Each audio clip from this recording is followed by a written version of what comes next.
ధర్మాన కృష్ణదాస్ పై MLC Duvvada Srinivas సంచలన ఆరోపణలు చేశారు. తనను చంపేందుకు కుట్ర జరుగుతోందని ఆరోపించారు.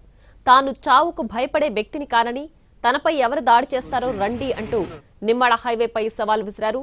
నర్సన్నపేట లేదా నిమ్మాడ దగ్గర తన హత్యకు ప్లాన్ జరుగుతుందని అన్నారు. తన హత్యకు కుట్ర గురించి కింజరాపు అప్పన్న అనే వ్యక్తి మాధురికి ఫోన్ చేసి చెప్పాడని అన్నారు. కింజరాపు ధర్మాన ఫ్యామిలీల మధ్య అండర్స్టాండింగ్ పాలిటిక్స్ నడుస్తుందంటూ ఇటీవల దువ్వాడ ఆరోపించారు. సోషల్ మీడియా వ్యాఖ్యల తర్వాత తనపై దాడికి కుట్ర చేశారని అన్నారు. ఈ కుట్రపై ఇవాళ శ్రీకాకుళం ఎస్పీకి ఫిర్యాదు చేయనున్నారు ఎమ్మెల్సీ దువ్వాడ శ్రీనివాస్.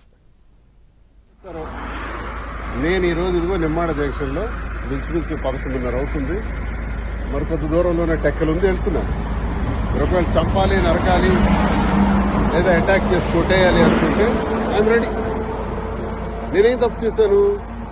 ప్రజల అభిప్రాయాన్ని మీకు ప్రశ్నించాను. మీరు లుచ్చా రాజకీయాల్ని బయటపెట్టారు. మీరు దౌర్భాగ్యమైనటువంటి మీ అవినీతిని అంతటినీ బయటపెట్టారు. మీరు చేస్తున్నటువంటి కేడీ రాజకీయాల్ని బయటపెట్టారు. అంత మాత్రం చంపేస్తారా? ఓకే, చంపేస్తే దువ్వాడ శ్రీనివాస్ అదిరిపోతాడని బెదిరిపోతాడని నాకు అప్పన్నతో ఫోన్ చేయించారు. దయచేసి రావద్దు, అలా వెళ్ళిపోమని హైదరాబాద్, మళ్ళీ వెనక్కి వెళ్ళిపోమని రావద్దని. అందుకే ఆపాను, ఇక్కడ కారు ఆపాను, ఇక్కడ నిలబడ్డాను. ఎంతసేపు అయినా ఉందామని అనుకుంటున్నాను. 1 or 2 hours వెయిట్ చేస్తాను ఇక్కడే. వాళ్ళ రండి. మరి పోలీస్ వారి దృష్టిలో కూడా ఈ విషయం నేను పెట్టాలి. రేపు ఎస్పీ గారిని కూడా కలుస్తాను, అందరి దృష్టిలో పెడతాను. పత్రికాముఖం కూడా విషయం తెలియజేస్తాను. జరుగుతున్నటువంటి అన్యాయం మీద మాట్లాడితే అటాక్ చేసేస్తారంట. చూద్దాం, అది కూడా. నేను ఇంకా గట్టిగా మాట్లాడతాను, ఇంకా గొంతుకి మాట్లాడతాను, ప్రజా సమస్యలపైన పోరాడతాను. మీకు వైసీపీలో నన్ను సస్పెండ్ చేశారు. మీకు కావాలంటే బహిష్కరించండి, ఎక్స్పెల్ చేసేయండి. ఎక్స్పెల్ చేయటం అంటే పార్టీ నుంచి బయటకు పంపించేయటం. అదే చేసిన తర్వాత స్వతంత్రుడిగా నా కార్యక్రమం నేను చేస్తాను. ఇంకా గట్టిగా శ్రీకాకుళం జిల్లాలో పనిచేస్తాను. ఏం చేస్తారో చూస్తాను. ఒకవేళ చంపేయాలనుకుంటే నేను చావుకైనా సిద్ధండి. భయపడే రకం కాదు, అదిరే బెదిరే రకం కాదు ఈ దువ్వాడ శ్రీనివాస్ అని తెలియజేస్తున్నాను. ఇంకా 2 hours ఇక్కడే ఉంటాను. నమస్కారమ్మా. అప్పన్న నమస్తే, ఎక్కడున్నావు? అమ్మా నేను పాతపట్నం వచ్చానమ్మా నిన్ననే. పక్కన ఎవరు లేరు కదా? లేరు.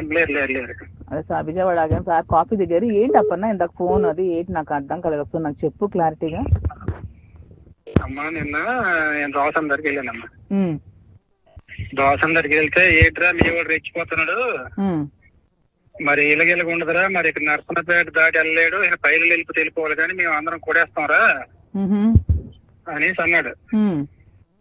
అయితే మరి నేనేం చేస్తానన్నా అనేసాను నేను. అనేసిన తర్వాత అక్కడ ఓ ఎంపీపీ, పోలాకి ఎంపీపీ, ఆయన ముద్దాడ బైరగ నాయుడు, ఆరంగ మురళి ఏదైనా ఇడము అని చెప్తున్నారు. కొడతారు అంటే మరి రేట్ లేదమ్మా, కొడతారు. కొడతారు అది ప్లాన్ చేస్తున్నారు బాగా. మొన్న గతసారి ఒకలాగా ఉండేది, ఇప్పుడు ఒకలాగా ఉంది. అయితే నేను అన్నాను, ఏంటి అన్నయ్య ఇప్పుడు కరెక్ట్ కాదు, ఈ రోజు గొడవ వచ్చింది తిలక్ బ్యాచ్ వాళ్ళే కదా అన్నాను నేను. అంటే అదే నీకు తెలుసు అనేసాడు. అయిన తర్వాత సరేలే మనం ఊరుకున్నా, సార్కి ఒక జాగ్రత్తగా ఉండమన్నా చెప్తామా నేను ఇందాక ఫోన్ చేసి చెప్పాను. ఈ ఇన్ఫర్మేషన్ అయితే పక్క కొట్టడానికి అయితే ప్లాన్ చేస్తున్నారు, ఇదైతే పక్క ప్లాన్ చేస్తున్నారు. తర్వాత ఇంకొక విషయం కూడా నాకు 2:30 తర్వాత నిమ్మాయి నుంచి మా ఊరు నుంచి మళ్ళా ఒక న్యూస్ వచ్చింది. ఎలాగైనా శ్రీనికి నిమ్మాడి జంక్షన్ లో కొట్టడానికి ప్లాన్ చేస్తున్నారు. ఓకే.